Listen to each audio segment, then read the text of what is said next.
Assalamu alaikum. Welcome to British Ramadan. We're here live on British Muslim TV.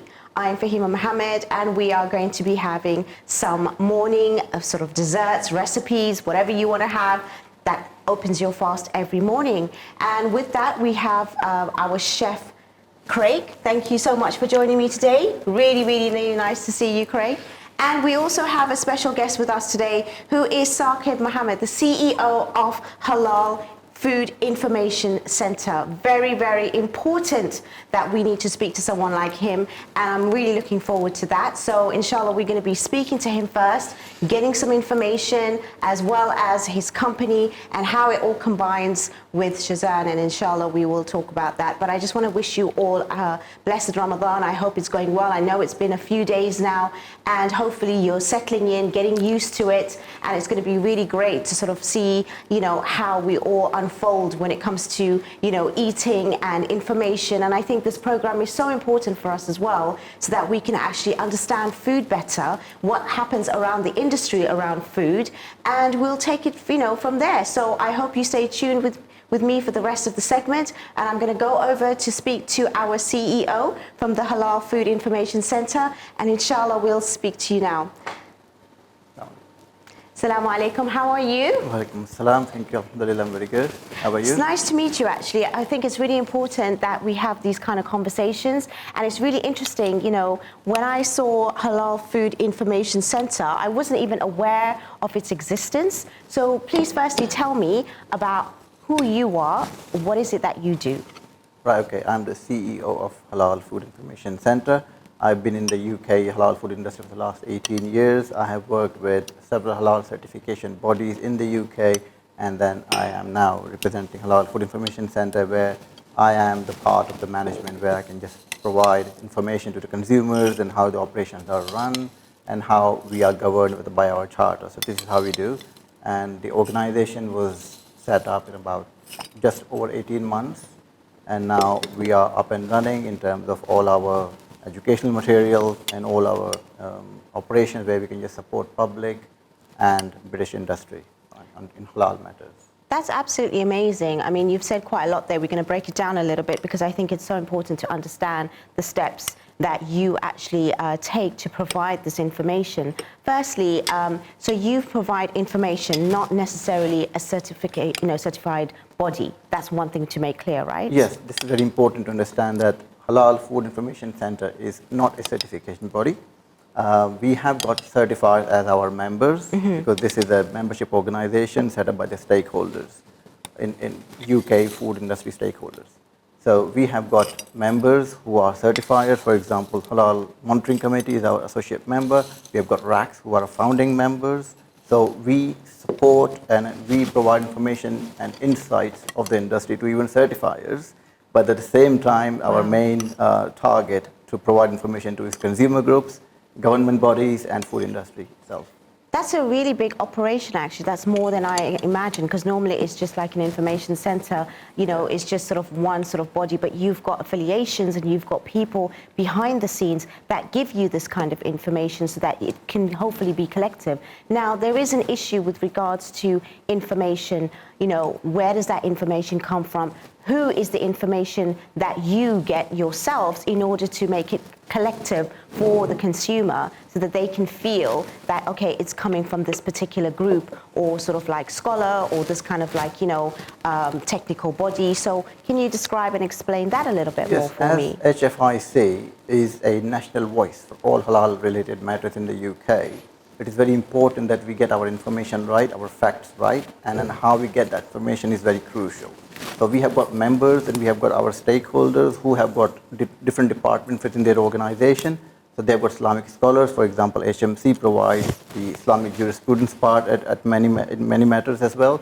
And we have got scientists, we have got technical experts, we have got producers who are not only the meat slaughterhouses, but we have got operational facilities, we have got production facilities who are our members, for example, Shazans, and we have got certifiers on board as well. So we have got the areas of Islamic jurisprudence covered, we have got areas of technical halal matters covered, we have got production matters covered, So we are able to provide information on variety of topics in terms of halal, for example, like imported meat, maybe halal supply chain, halal slaughter methods, qurbani issues, akika issues, and variety of different kind of stuff, not only related to meat, but in general food stuffs as well, which is making us much more unique.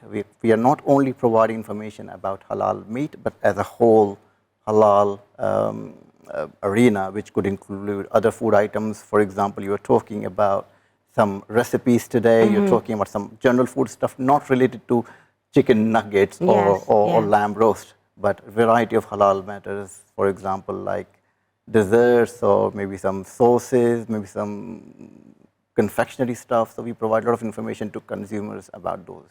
What was your main aim as the company to actually set up this? What did you find that was missing in the consumer market for them to actually have this kind of organization that made you come together to say, you know what, we need to provide this? What did you feel that was, you know, different or missing, that you can collectively give this kind of information? What was that one thing? Yeah, that's a very timely question, because we were discussing this matter among our colleagues very recently when we talked about this, and then the answer was about Google. If you Google, and you'll find 50 different organizations or people who will claim to be the experts in the industry and they can provide. But if you look at that, I mean, we are the national unified voice, which has got all the expertise under one roof.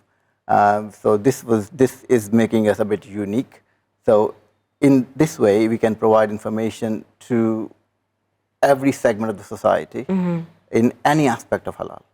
Okay. So that makes us a bit different to others, because there was no organization in halal which could provide that kind of information, and also the advocacy service. I will give an example of Shakita UK, who are the kosher body. Right. You know, and then we have got other organizations who support and only relate to that. For example, British Veterinary Organization, BVA, and Humane Slaughter Association. These are organizations who they support a particular project, a particular task, particular agenda.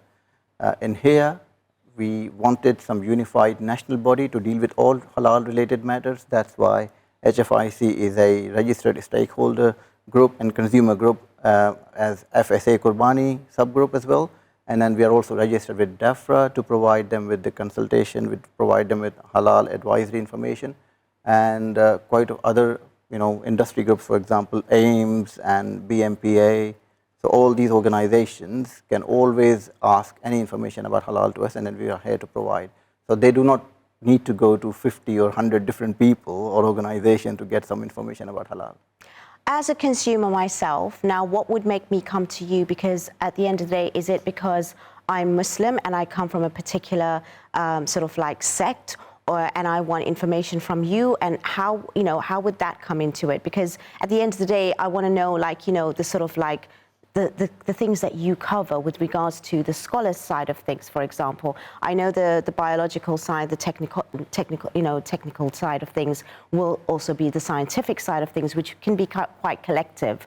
But, you know, as Muslims, we do have, you know, quite a different set of interpretations. We have our own scholars that would give us different kind of advice. So, you know, what is it that you can sort of give information with regards to that? Do you provide different scholarly information, or do you just have the one that you have chosen? So if that particular consumer follows, then they come to you for that. How does that actually work? Well, in the UK, we have got set of standards of how halal should be certified, how halal should be produced. And then we sign up to those standards, we sign up to those practices as well. So for example, like if somebody asks us that, okay, if that chicken which is slaughtered by gas methods, is that halal? Then we can provide that information, that insight onto that slaughter methods. If some organization or even some consumer group asks for a particular killing method for beef, then we can just provide information that this is how beef or cattle should be slaughtered in, like, as is in line with Islamic jurisprudence that is most recognized in the UK. So we'll provide insights into that. If somebody says, okay, I'm having some sauce which has got white wine vinegar in it, but it does not say anything to do with halal. So shall I consume that or not? Then we can provide more scientific based information onto that subject as well. So there are a variety of information, variety of topics that consumer can ask us about. For example, if somebody wants to get into halal, they want to set up a butchery shop or restaurant, they can also come to us Yeah. asking us, okay, where do I get the certificate from and what the process entails and all that. Then we can always ask them how to get even the certification, because we have got certifiers on our board as well. So we can just guide them through the process as well, and then refer them back to our members who can help them further in getting certification done. That's really important because, like you said, it's not actually for just the consumer, it's for businesses as well, to advise them, and for industries, and for them to actually set themselves up. Because you just mentioned something quite important, actually, because even though scholars might tell us to a certain extent that this is, acceptable and this is not acceptable, but you've got the science behind it to show that actually in this particular product, that does not apply in a sort of like scientific way. So I think sometimes that sort of area is lacking. So for it to come together and combine makes it a lot more concrete information. Because Islamic scholars and jurisprudence provide you high level of information. Yes. They'll give you the principles. They will just tell you what the Sharia principle is. Yes. But how to apply that principle in general, sort of practical way in production itself. Then you need scientific expertise, scientific knowledge, and research-based analysis. This is where we come in, and then we can just get the information to the right segment from the right source, because we have got, now non-executive advisory board have got different sort of expertise. We have got researchers, we have got academics as well on board. We have got production experts as well. So they can all provide us with the right information so that we can channelize that information, we can cascade that information to the industry and consumer groups as well. So I think that will be making it the whole sort of information much more reliable and robust, which is not coming from 5 different sources. Although, yes, this is coming from the group of stakeholders, but this is not coming out of Google. Yes, one answer. No, that's definitely true, because I was going to ask you, like, I can just Google this, right? No, that doesn't help. That doesn't help, because sometimes when I receive inquiries, when I speak to the media houses, and when I speak to the interviewers and all that, I mean, they can get, they ask me, okay, this information I got from Google. So I'm just saying that whatever I am telling you is not from Google. Whatever I am giving you the information about, whatever our stakeholders and who are in the field are giving information about, you'll not find this in Google. Right. Yes. Google and ChatGPT have got loads of answers to many, many things, but human experience is different as well. 100%. No, I really, really appreciate that, especially when it comes to Muslims, and food and halal is the most important aspect. And obviously food is such a, a human need regardless anyway. So especially at this time of Ramadan, it's important that we understand our food, not just to like sort of the basic and surface level. This goes way beyond. It actually makes you think, even myself, to be honest, what more I need to learn about food other than just the general information about what is acceptable and what is not acceptable. So when you have affiliation to Shazan, can you explain what is that as well, and how are they involved with your organization? Yes, as I mentioned, that Halal Food Information Center is set up by halal stakeholders in the industry, operating in the industry, and Shazan is one of our founding members. Okay. We have got 5 members, and Shazan is one of them. One of them, okay. So they took the initiative of setting things together with us. We together came up with a charter. So HFIC is governed by the charter. HFIC has got its board who decide on day-to-day operations and campaigns and awareness topics that we have to release. So Shazan have been very helpful in setting up this, and then along with this we have got HMC, we have got Euro Quality Lamb, we have got RACS. So we have got variety of members in our board, which makes that much more easier to manage, which makes it very easy and very practically reliable to operate at a national level, because we are the national body. Otherwise we won't be able to provide advisory service to industry if we don't have this information, these expertise on board. Exactly. Shazan brings a lot of weight to the whole organization. Yeah, I was going to say, because they obviously deal with food. So whatever concerns, first off, they'll come to you, and that'll also open up the kind of questions that you would need to provide to the consumer. So that collaboration works beautifully, right? Yeah, we appreciate the help and support that Shazan has provided. And I also thank at the same time to all of our stakeholders who actually helped forming that organization, and who are our members as well, so that support us a lot. Whereabouts are you based? Do you have like an office, or is it just completely all online information? It's online information, but we have offices in East London, in Dagenham area, but we work all hybrid mode. So of course, Yes. anything that needs physical attendance, we can always be there and then, but normally we work from home. I work from home myself. Oh, that's but convenient. I mean, the model is always hybrid, basically. Yeah. Whenever you have to be in the office, you get into the office. Otherwise, now technology is actually helping us all. Absolutely, no, absolutely. Well, you know what, we're going to hold this conversation for a moment, because I think, you know what, we need to eat something. The chef has prepared something for us, Oh, and we'll okay. continue our conversation over there near the chef. We don't want to leave you alone.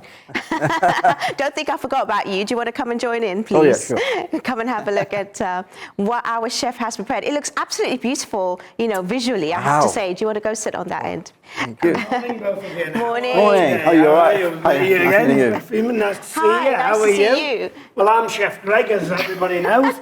And what I'm doing for you this morning is I'm going to prepare, which I have done for you already, because I know, I can you've see done it. Wow. So I'm gonna put I'm this actually in quite front of hungry you while- anyway. While I show the people how to finish Amazing. breakfast. Really pretty. So what we've done is we've got what I've Looks like a bit of a prepared to you. trifle. No, it's a breakfast. And what this breakfast is it's a granola and it is fresh yogurt.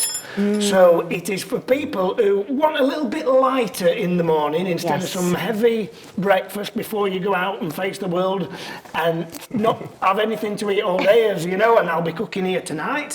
So what we're going to do is we're going to show you how. I'm Can going we to show you taste how this to make first, it. though? Please dig I in. want to This taste is yours, this. and I I'm want you to really, taste really it. eager to taste this. So I've decorated the glass with some honey, and we've put that, and this is like a lighter breakfast, remember.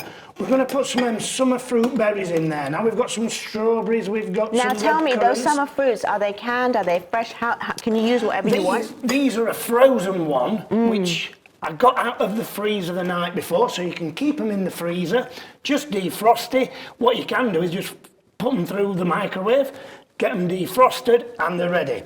So what we've done is now I've got some lovely granola here. Now this granola does have nuts in, but you can buy a nut-free granola.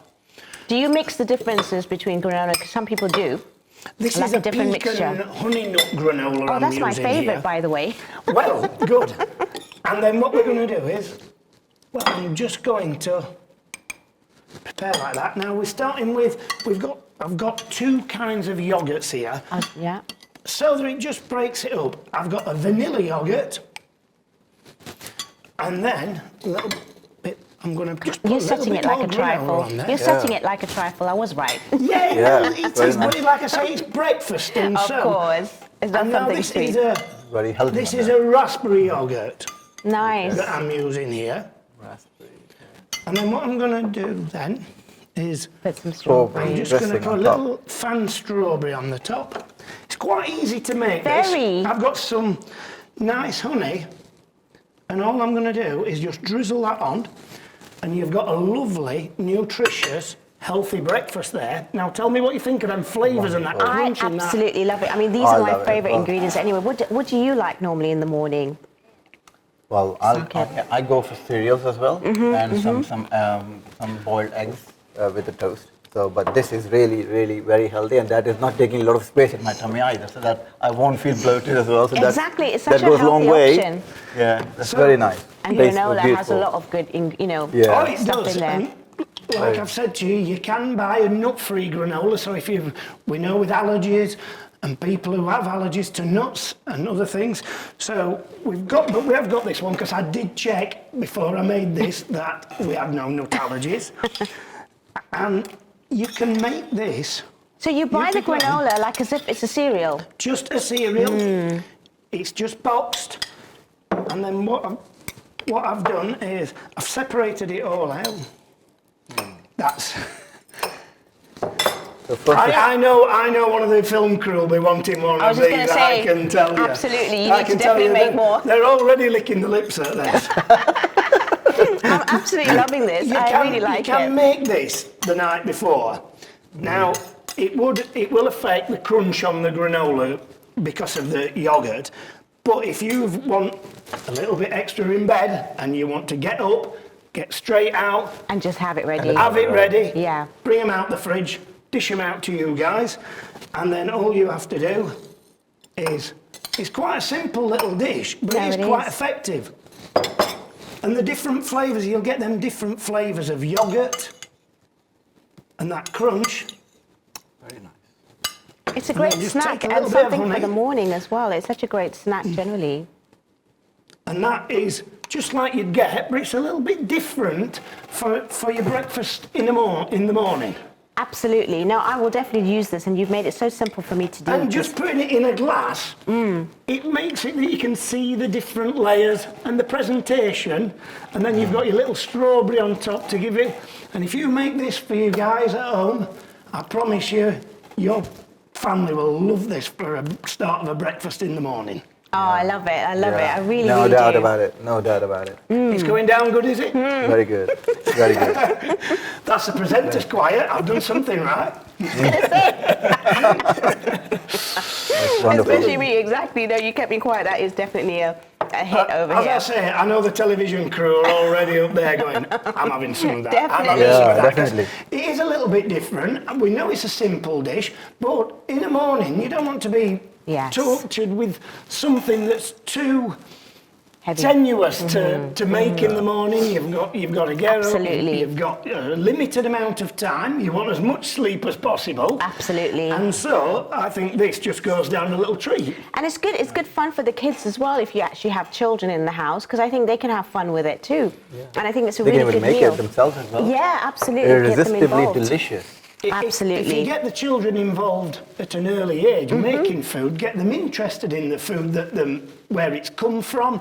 Same as like you've been saying about the Shazans, where the meat comes from. Yes. And it literally, get them involved from a young age, and it will stand them in good stead for the rest of their time. 100%. No, absolutely. And hopefully, now where can we find Halal Food Information Centre? Because like you said, you know, it's basically online. So what kind of information's on there? Will you be able to see the members? Would you be able to see, give me some sort of information about on that? our website, which is hfic.org.uk, we have the FAQs, which covers a variety of topics in terms of slaughter methods, in terms of general halal principles. And at the same time, it also gives information about our members, their logos, their website links as well, and our contact details. So anybody who do not find the information that they're looking for, they can always write to us, which is the email address that we have on the website, which is hello@hfic.org.uk, and our team will respond to that query, I would say ASAP. Oh wow! So that's really good because you've got that online sort of chat box in a way. I wouldn't say that live chat box, but they can email us and then they'll get the response in no time. Of course, we have got. Maybe that's something to consider in the future. Oh yes, definitely we will do. We will do that. I mean that's important because now the technology, it's so advancing. Yes. So we need to actually provide more and more information. But not only the FAQs, we have got articles on different subjects. Okay. Like for example, last year we ran the awareness campaign about Qurbani, where we have to educate consumers that for Qurbani, what are the main salient or requirements or main principles that consumer has to look for. For example, Qurbani date and time. Similarly, we look forward to having more and more awareness awareness sort of seasons or series where we can get more information about the slaughter methods, which slaughter methods are compliant, which slaughter methods are more and more recognized in the UK, and how it makes us different in the UK than the rest of the world, where we get imported meat and all that. So a lot of things going on in the meat supply chain which people have to know about.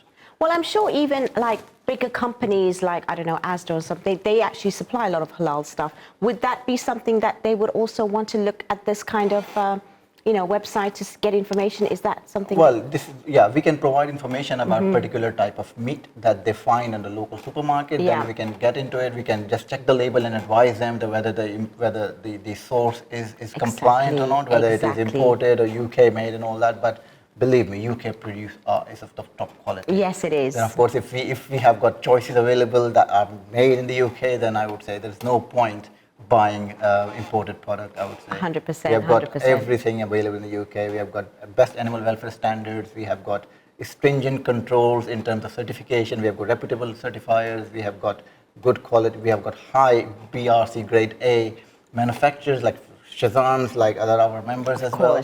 So we have got a variety of food available, which is UK made, so why go abroad to eat it? Absolutely. I've noticed the quality of the food that I've been cooking from Shazans has been absolutely lovely and fantastic. There's and our it's so chef tender. talking. You can't get it wrong there. There we go. It's been You so definitely tender and nice, promoted. and Yeah. everyone I've cooked for in these last few days, and it has been a pleasure and an honour to do that. They have turned around and said, how do you make the meat so succulent? How do you make it so nice? I just get good quality for starters. If you get the good quality for starters from there, then to be honest, it makes it easier. It makes it a lot easier. 100%. So making your job a lot easier, which is great. Now we know the secret. No, but honestly, it's been an absolute pleasure. It's so interesting and it's so amazing. Like, I've learned a lot. I don't even think that I've thought about food in this sort of aspect. You know, having this kind of like halal food information center is so vital for our consumers. It's really good for our community and also outside our community who actually want to learn more about food on a general consensus. And like we said, it's not just from a Muslim perspective, it's also about a scientific and technical perspective, which is really important, I think, for information and this day and age, for us to really have that kind of like understanding of what we consume, because what we consume inside of us obviously makes a huge difference to our health, our nutrition, and the kind of things that we need to actually be aware of. So are there any final words that you would like to say before we end the show? Because we've come to it so quickly. It's been so enjoyable. Yeah, all I would say that we are what we eat. Yes. Eat a balanced diet. Eat considerably, eat well, eat healthy, and then eat halal food. And then if you've got any inquiries or anything that we can support you with, we will be pleased to help you on that. Oh, thank you so much. Thank you so much, Saqib, for being here today. And of course, our wonderful chef. Always a pleasure. I shall be back tonight as well. Okay, well, they're keeping you busy, but I can see why. The favourite one. And I really do appreciate you watching as well. It's been an absolute pleasure to host this. Inshallah, you have an amazing, day where you enjoy your food, and hopefully you can make this. We'll see you soon.